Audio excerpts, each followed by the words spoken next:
Assalamualaikum warahmatullahi wabarakatuh. Perkenalkan, nama saya Nathan Nurdiansyah, NPM 20111010049 dari kelas 1 TIP 2. Di sini saya akan melakukan presentasi hasil resume saya pada mata kuliah Database Teknologi dan pada bab Fundamental Database. Baik, apa sih database itu? Nah, di sini database adalah kumpulan data yang terorganisir. Umumnya disimpan dan diakses secara elektronik dari sistem komputer. Namun, pada hal ini, database bisa kita definisikan sebagai fakta. Baik, nah data sama dengan fakta tadi. Nah, data ini dapat berubah objek. Nah, objek di sini yang dimaksud adalah seperti mahasiswa, dosen, dan sebagainya. Sedangkan kejadian di sini berupa seperti presensi, jadwal, KRS, dan sebagainya. Adapun fakta itu harus yang pertama dicatat. Nah, harus bisa dicatat dan disimpan. Jika fakta tidak bisa dicatat dan disimpan, maka itu tidak bisa digunakan sebagai database. Baik. Selanjutnya, nah data dapat disimpan dalam beberapa model. Yang pertama ada huruf. Nah, ada huruf, angka, gambar, audio, video, dan pemetaan wilayah. Dari huruf, misalnya kita dapat menyimpan seperti nama, alamat, dan sebagainya. Untuk angka, kita bisa menyimpan seperti jam, tanggal, jadwal, dan sebagainya. Ataupun nilai. Nah, untuk gambar ini seperti kita bisa menyimpan foto mahasiswa, dan sebagainya. Untuk audio kita bisa seperti hasil rekaman suara atau dan sebagainya, video dan pemetaan wilayah. Nah, pengelompokan data-data ini terbagi sebagai berikut. Nah, huruf dan angka termasuk ke dalam tradisional database, sedangkan gambar, audio, dan video termasuk ke dalam multimedia database. Dan pemetaan wilayah ini juga termasuk database yang masuk ke dalam GIS. Begitu. Oke, kumpulan dari data-data di atas yang saling berelasi disebut dengan database. Jadi kumpulan dari data-data ini dan berelasi seperti tadi NPM, dan nama mahasiswa kan saling berelasi nih. Jadi disebut dengan database. Begitu. Selanjutnya, pengelompokan database. Database di sini dibagi menjadi dua, yaitu ada transactional database dan data warehouse. Baik, untuk transactional database yaitu data yang terkait dengan transaksi yang disimpan seperti KRS, presensi, terus nilai dan sebagainya. Untuk data warehouse yaitu sekumpulan data yang berasal dari berbagai sumber yang tersimpan dalam gudang data dalam kapasitas besar yang dipergunakan dalam proses pengambilan keputusan. Nah, di sini data warehouse bisa dianalisis bagaimana data tersebut. Begitu. Baik, selanjutnya software untuk DBMS. DBMS yaitu Database Management System. Ada pun beberapa software untuk DBMS yaitu ada Oracle, SQL Server, MySQL, Teradata, terus ada Microsoft Access, ada IBM, begitu. Ini beberapa software yang bisa digunakan untuk mengelola database. Baik, selanjutnya database system. Nah, apalagi nih database system? Database system itu adalah gabungan antara database management system dengan database itu sendiri. Komponen dari database system yaitu ada database, tentu database dan DBMS menjadi komponen utama di sini. Selanjutnya didukung dengan hardware. Nah, kenapa hardware? Karena ketika kita memiliki database dan DBMS, tetapi kita tidak memiliki hardware seperti PC, laptop, dan sebagainya, maka kita tidak bisa mengelola database. Ketika kita sudah mempunyai hardware, DBMS, dan database, begitu, jika kita juga tidak memiliki sistem operasi, maka kita juga tidak bisa mengelolanya. Baik, nah seperti itu. Selanjutnya, kita butuh pengguna. Kenapa kita butuh pengguna? Jika semua sistem ini sudah siap dan kita tidak memiliki user atau pengguna, selanjutnya ada aplikasi lain. Nah, kenapa di sini ada aplikasi lain? Karena database ini pada dasarnya menggunakan perintah-perintah khusus seperti query. Nah, di sini tidak semua orang bisa menggunakan query, maka dari itu kita perlu menggunakan aplikasi lain gitu. Selanjutnya, apa saja sih keuntungan menggunakan database? Nah, di sini seperti pertama, minimal akan redundansi data. Nah, kenapa? Karena data yang double atau data yang redundan, dia akan secara otomatis tidak bisa diinputkan. Begitu. Jika kita menginputkan data yang redundan ini, maka kita tidak berhasil gitu. Nah, selanjutnya akses multiple user ini, multiple user. Kenapa? Di database kita bisa membedakan akses beberapa user. Misal ada dalam sekolah itu, dalam kuliah kita ada dosen, ada mahasiswa, ada staf perpustakaan dan sebagainya. Kita bisa kita bisa membedakan user. Kita bisa membedakan hak dari masing-masing user. Misal untuk dosen kita bisa untuk menambahkan mahasiswa. Untuk mahasiswa kita bisa menginputkan data di RKS. Begitu. Untuk eh, apa? Untuk staf perusahaan kita bisa ini mendata buku yang tidak bisa dilakukan oleh dosen dan mahasiswa begitu. Jadi akses multiple user ini sangat berguna gitu. Dan selanjutnya ada keamanan data yang tinggi. Nah, di database ini karena tadi multiple user, ada akses multiple user, berarti kita memiliki keamanan yang lebih.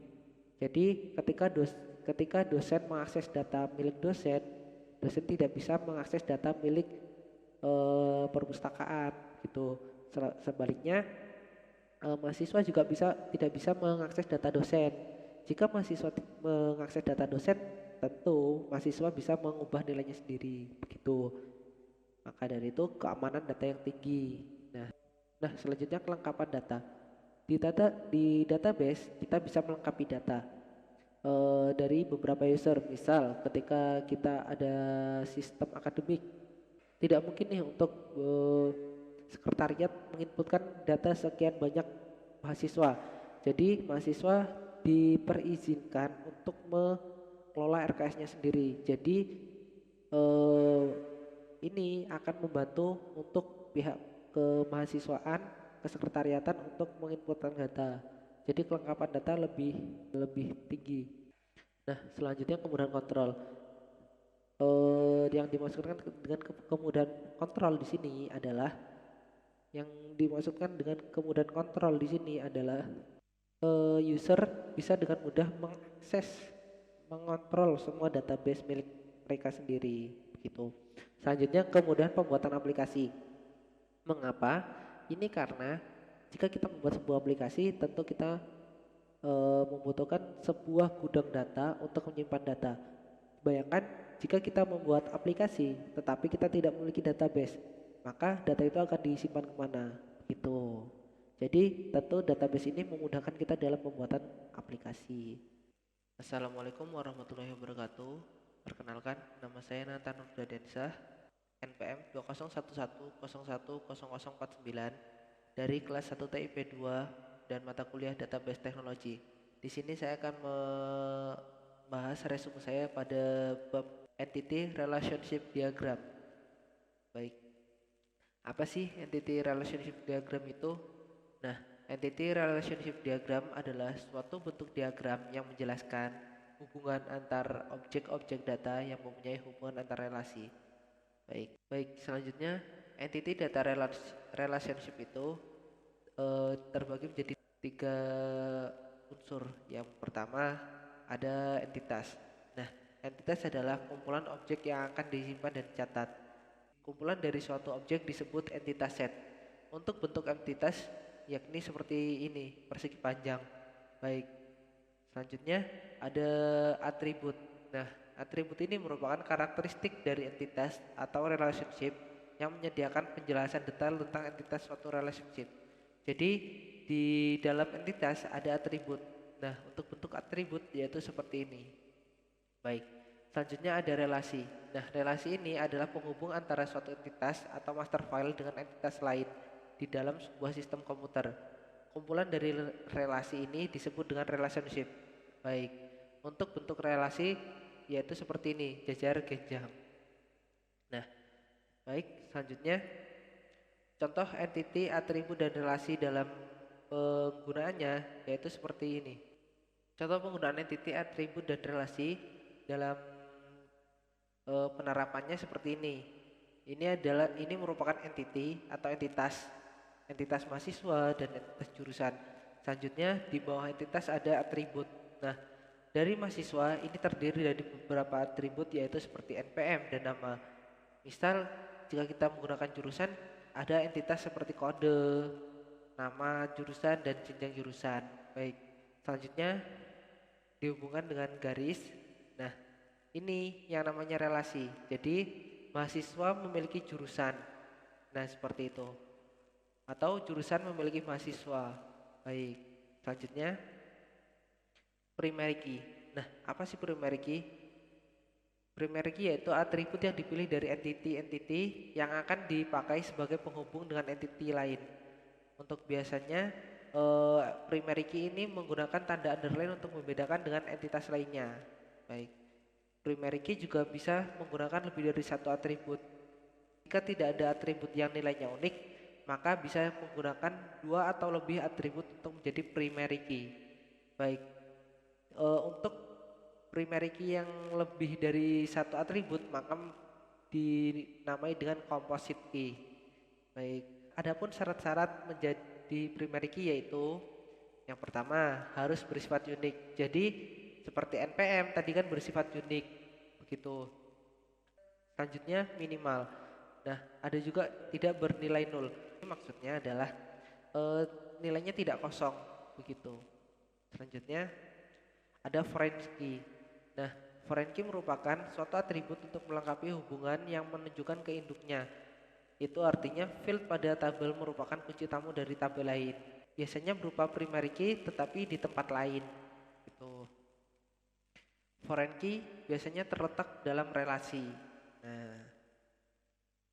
Nah, selanjutnya derajat kardinalitas. Derajat kardinalitas terbagi menjadi tiga. Yang pertama ada relasi one to many. Artinya satu entitas di A memiliki hubungan dengan banyak entitas di B, begitu. Atau misalnya entitas A1 berhubungan dengan B1 dan B2. Selanjutnya ada relasi many to many. Artinya banyak dari entitas A berhubungan dengan banyak dari entitas B, begitu. Bisa saja A berhubungan dengan dua entitas di B, A2 berhubungan dengan dua entitas di B atau semuanya. Jadi entitas di A bisa berhubungan lebih dari satu entitas di tabel B dan entitas B bisa berhubungan lebih dari satu entitas di A. Baik. Selanjutnya ada relasi one to one. Nah, apa sih one to one? Relasi one to one ini berarti satu entitas di tabel A hanya berhubungan dengan satu entitas di tabel B, begitu. Jadi A1 hanya berhubungan dengan B1, begitu. Selanjutnya ada derajat kardinalitas untuk melambangkan berapa hubungan yang hanya diperbolehkan seperti ini. Misalnya jika menggunakan strip begini garis, maka hanya boleh satu untuk satu begitu. Jika ada seperti ini seperti tanda panah, ini untuk n bilangan, dan di sini satu ini hanya untuk satu bilangan. Berarti cara membacanya adalah hanya untuk satu atau banyak gitu. Selanjutnya seperti ini, jika ada lingkaran dan satu garis, maka hanya boleh menggunakan 0 atau 1 gitu. Selanjutnya ada lingkaran dengan segi 3 dengan cabang 3. Nah, begitu. Itu artinya adalah boleh 0 entitas atau lebih atau banyak entitas gitu. Selanjutnya, nah ini misal kita menggunakan one to many, berarti satu entitas A boleh berelasi lebih dari satu entitas di B, begitu. Maka kita menggunakan satu garis di A dan 3 garis di B. Tuh. Selanjutnya relasi many to many, berarti banyak entitas di A boleh berhubungan dengan banyak di entitas di B gitu. Kita lambangkan dengan 3 garis di A dengan 3 garis di B gitu. Selanjutnya relasi one to one, artinya hanya satu entitas di A yang boleh berinteraksi dengan satu entitas di B dengan lambang garis satu dan garis satu gitu. Mungkin itu saja dari saya, kurang lebihnya saya mohon maaf. Saya akhiri, wassalamualaikum warahmatullahi wabarakatuh.